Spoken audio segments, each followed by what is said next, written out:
How are you? I hope all of you are fine at your home. We have completed our chapter number 10, gravitation, और आपने वो कर भी लिया होगा, अच्छे से उसको समझा भी होगा. Now next chapter is chapter number 11. We will do this chapter, work and energy. That is our chapter, work and energy. So first of all we want to know what is work. Work जिसको आप काम कहते हैं, ठीक है, energy, ऊर्जा, तो इनके बारे में हम इस चैप्टर में पढ़ेंगे, वर्क एंड एनर्जी. तो यहाँ पे वर्क को समझने के लिए मैंने आपकी दो हेडिंग्स बना रखी हैं. एक है नॉट मच वर्क. यहाँ पे जो एग्जांपल्स दिए गए हैं उनमें कोई काम नहीं हो रहा, ठीक है. यहाँ पे लॉट ऑफ वर्क, यहाँ पे काम हो रहा है. जो ये एग्जांपल्स हैं इनमें काम हो रहा है. तो इनको थोड़ा सा हम डिफरेंस के साथ समझने की कोशिश करते हैं. ये है क्या? Number 1, a student is preparing for exam. कोई स्टूडेंट अपने एग्जाम के लिए प्रिपेयर कर रहा है. अब वो एग्जाम के लिए प्रिपेयर कर रहा है तो he is making notes, he is revising, he is reading, ठीक है. Means he do lot of work. But according to science here work is not done. If we take the second case, you stand still with a heavy load on your head. आपके सिर पे load है, कुछ वजन रखा हुआ है और आप एक जगह खड़े हैं. जब आप थोड़ी देर के लिए खड़े हैं, थोड़ी देर के बाद आप थक जाते हैं, ठीक है. But actually according to science here work is not done. यहाँ पे वो काम नहीं हो रहा है, ठीक. थर्ड है, a person pushes a heavy rock but rock does not move. एक आदमी, एक पर्सन क्या कर रहा है? धक्का लगा रहा है, पुश कर रहा है एक पत्थर को, लेकिन वो मूव नहीं कर रहा, ठीक है. तो यहाँ भी क्या है कि वर्क डन जो है वो जीरो, यानी कि वर्क यहाँ नहीं हो रहा. तो ये 3 ऐसे एग्जाम्पल थे जहाँ पे साइंस ये कहती है वर्क इज नॉट डन. तो यहाँ पे वर्क हो रहा है, वो क्या एग्जांपल्स हैं? Number 1, you climb up the steps of A staircase and reach the second floor of A building. आप ने क्या किया? स्टेप्स, जो स्टेयरकेस के जो स्टेप्स हैं उन पर आप गए और आप उन पर चढ़कर सेकंड फ्लोर पे गए. इसका मतलब यहाँ पे कुछ काम हुआ है, ठीक है. सेकंड है, a boy climb up a tall tree. कोई लड़का एक लंबे पेड़ पर चढ़ता है, तो इसका मतलब यहाँ भी कोई काम हुआ है. When A spring is stretched by force. एक स्प्रिंग है, उसको फोर्स के साथ स्ट्रेच किया गया है, means here also work is done. तो यहाँ पे कुछ डिफरेंसेस जो हैं, आपको थोड़ा थोड़ा डिफरेंस पता चल रहा होगा.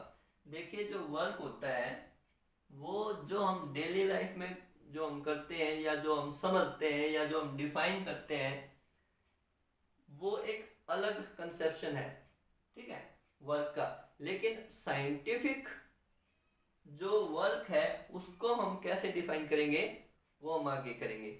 अभी मैंने थोड़ा सा आपको हिंट दिया है कि कहाँ वर्क नहीं हो रहा और कहाँ पे वर्क हो रहा है. नेक्स्ट हम देखेंगे कि साइंटिफिक जो कंसेप्ट है वर्क का वो क्या होगा, ठीक है. देखिए बेटा, अब हम समझते हैं scientific conception of work. Scientific concept क्या है वर्क का, वो हम समझने की कोशिश करते हैं. तो कुछ यहाँ पे सिचुएशंस लेते हैं हम. पहली सिचुएशन है, when we push a book lying on a table. जब हम एक बुक को पुश करते हैं, टेबल पे कोई बुक रखी है उसको हम पुश करते हैं, तो यहाँ क्या होता है? The book gets displaced through a distance. Means here we exert a force on the book. हमने बुक पे क्या लगाया? फोर्स लगाया. And it gets displace through a distance. और उसका डिस्प्लेसमेंट हुआ, वो डिस्प्लेस हुई थ्रू ए डिस्टेंस, ठीक है, यानी कि उसने थोड़ा डिस्टेंस कवर किया.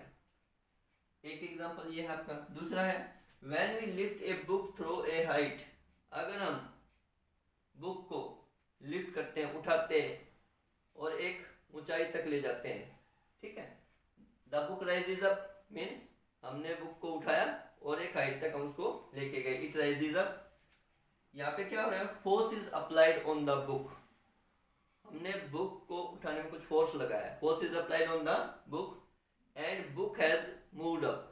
अब बुक की जो इनिशियल पोजीशन थी वो टेबल पे थी, जब हमने उसको उठाया यहाँ तक ले गए वो उसकी फाइनल पोजीशन होगी, यानी कि उसमें डिस्प्लेसमेंट हुआ है, ठीक है। थर्ड है a bullock is pulling a cart. Bullock एक बैलगाड़ी होती है, बैल जो है वो कार्ट को खींचता है, अपना फोर्स लगाता है और कार्ट मूव होती है। The cart moves means when bullock is applying force on the cart, the cart moves. Okay, next when we kick a football, जब हम फुटबॉल को किक करते हैं, the football moves through a distance, तो वो कुछ डिस्टेंस तय करती है, ठीक है। तो यहाँ पे हमने कुछ कंसिडर किए हैं और ये सारे एग्जांपल्स हैं, ये सारे एग्जांपल्स हैं वर्क के, ठीक है। वर्क हुआ है, यहाँ पे काम हुआ है, ठीक। तो इन एग्जांपल से हमें दो चीजें साफ साफ पता चल रही है। क्या पता चल रही है कि कंडीशन क्या होगी वर्क के लिए। Number 1, the force should act on an object, किसी भी ऑब्जेक्ट पे फोर्स लगना जरूरी है वर्क के लिए, किसी ऑब्जेक्ट पे फोर्स लगना जो है वो जरूरी है। The object must be displaced, force तो लग रहा है लेकिन वो ऑब्जेक्ट जो है वो डिस्प्लेस्ड भी होनी चाहिए, उसके अंदर डिस्प्लेसमेंट भी होना चाहिए, उसने कुछ डिस्टेंस कवर किया होना चाहिए, तभी उसको हम कहेंगे कि वर्क है या वर्क डन हुआ है, ठीक है। यहाँ पे वर्क डन है means force should act on the object and the object must be displaced. अभी वो एग्जांपल हमने किया था, जैसे अगर कोई आदमी लोड लेके सिर पे खड़ा है, एक जगह खड़ा है, वहां पे फोर्स लग रहा है उसका, लेकिन उसका डिस्प्लेसमेंट नहीं है, तो वहां पे वर्क नहीं है। लेकिन two conditions are necessary, first is the force should act on the object and second the object must be displaced. These are the two conditions for work. So this is the scientific concept of work. Science के according हम work किसे कहेंगे, जब object पे force लगे और उसमें कुछ डिस्प्लेसमेंट हो, ठीक, तो वो क्या हो जाएगा, work. These are the factors on which work done depends. Work done किस पे डिपेंड करता है, ये जो फैक्टर्स हैं इनको हम डिस्कस करेंगे, इन पे ये डिपेंड करता है वर्क डन। फर्स्ट जो फैक्टर है वो है आपका मैग्नीट्यूड ऑफ फोर्स अप्लाइड, कितना फोर्स अप्लाई किया है, ठीक है, that is magnitude of force applied. If small force is applied, अगर फोर्स जो है वो स्मॉल फोर्स है, थोड़ा फोर्स अप्लाई किया गया है, less amount of work is done, तो जो अमाउंट ऑफ वर्क डन है वो भी क्या होगा, कम होगा। If more force is applied, more amount of work is done, अगर ज्यादा फोर्स लगाया है इसका मतलब ज्यादा वर्क डन है, यानी कि हम कह सकते हैं work done is directly proportional to force, ठीक है। सेकंड जो है फैक्टर वो है आपका distance travelled by a body on application of force, कितना डिस्टेंस ट्रेवल किया है जब फोर्स अप्लाई किया गया है, ठीक है। तो if the body travels large distance on application of force, large amount of work is done, अगर ऑब्जेक्ट ने डिस्टेंस ज्यादा कवर किया है तो हम कह सकते हैं large amount of work is done, ठीक है, ज्यादा काम हुआ है। और अगर कम डिस्टेंस ट्रेवल किया है ऑन एप्लीकेशन ऑफ फोर्स तो हम कह सकते हैं less amount of work is done. And if distance moved is zero, अगर वहां डिस्टेंस मूव जो है वो जीरो है, कोई डिस्टेंस मूव नहीं हुआ, तो हम कह सकते हैं कि वर्क डन भी क्या होगा, work done is also zero. जैसे कि मान लो हम दीवार को पुश कर रहे हैं, ठीक है, हम कितना भी फोर्स इस पे लगाते रहे दीवार पे, लेकिन ये मूव नहीं करेगी, तो यहाँ पे वर्क डन जो होगा दैट इज जीरो। हम लिख सकते हैं work is directly proportional to that is distance. So these are the two factors. First is work is directly proportional to the force applied on the object, and second, work is directly proportional to the distance covered by the object. Now students, we will do work done by a constant force. क्या होगा work done जब एक constant force apply होगी किसी object पे, ठीक है. Suppose this is an object, it is at initial position at A and force F is applied on it, then it moves through a distance and reaches here at the final position at B, and it covers a distance of S. यहाँ पे force लग रहा है इस object पे, हम push कर रहे हैं, ठीक है, और ये S डिस्टेंस ट्रेवल करके B पोजीशन पे आती है, ठीक है. तो यहाँ पे हम वर्क डन क्या क्या कहेंगे, क्या वर्क डन है. तो in this case W work done is equal to जितना फोर्स लगा, force exerted on the object and the